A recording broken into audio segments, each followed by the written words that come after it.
Bless you. Once again, it is a joy to be back with you for this next lesson. Remember, on last week we talked about things that you should pull off. This week, I want to talk about things that you need to put on. Pulling off, that's all the evil stuff, but putting on, let me read out of the book of Colossians once again, and we find that here that God says that we are to put on, therefore, as the elect of God, Colossians 3:12.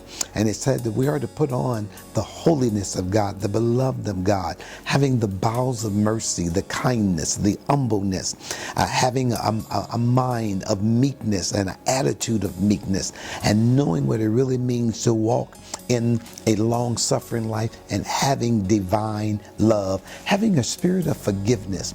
These things are what you and I must put on. Did you not know that when you forgive a person, you not only set them free, but you set yourself free as well? Do you not understand that when you walk around in a spirit of humility and a spirit of meekness, you're only illustrating who is really in control of your life?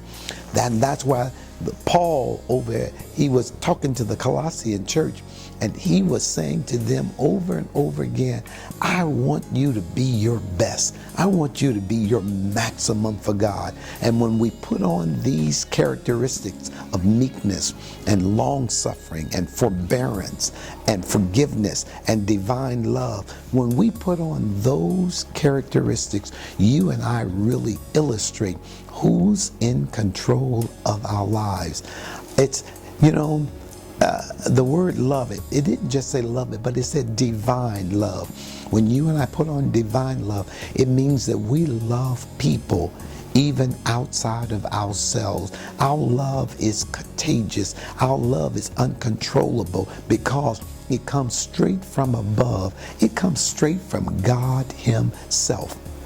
The Bible says, for God so loved the world that He gave His only begotten Son. That love is an agape love. When we talk about agape love, we're not talking about an ordinary love. We're talking about loving people beyond ourselves. And sometimes we don't want to, but because we're constrained by the power of God, we're able to love folks, we're able to forgive folks, we're able to even bring healing in other people's lives because of our spiritual state and our spiritual being.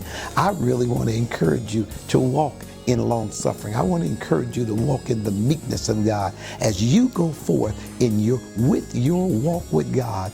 I want you to put a smile on your face and say, I forgive you in spite of. Listen, this is Apostle Harris, Rehoboth Evangelistic Church. I love you. Go with God.